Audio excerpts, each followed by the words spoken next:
Hello everyone, welcome back to my channel. Today I am going to draw a beautiful night scene.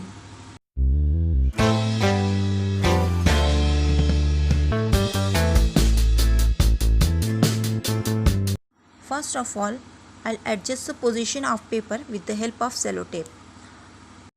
After completing this, I'll draw the night scene. Here I am drawing old houses, a big tree, an owl and the moon.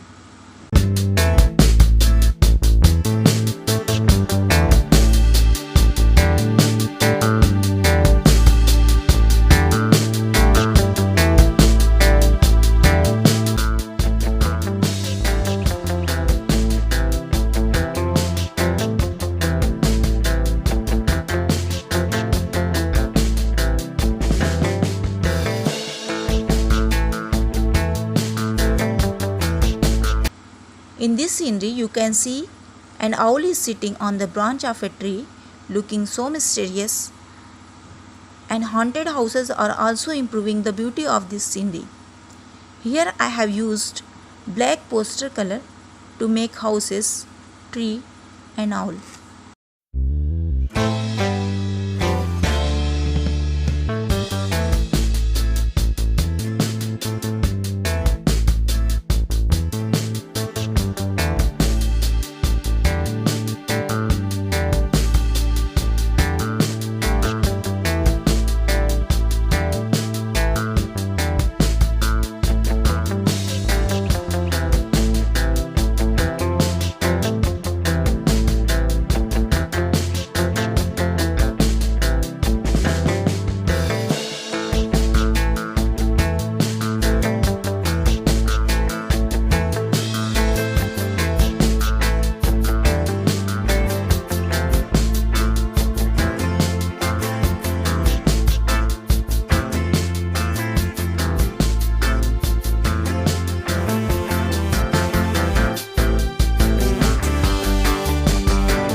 In this painting, I have also used yellow color, orange color and red poster color for sky.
this painting, I have used two types of brush, a flat brush and a zero size brush. I also used a black sketch pen to make outline of houses, and white oil pastel is used to highlight it.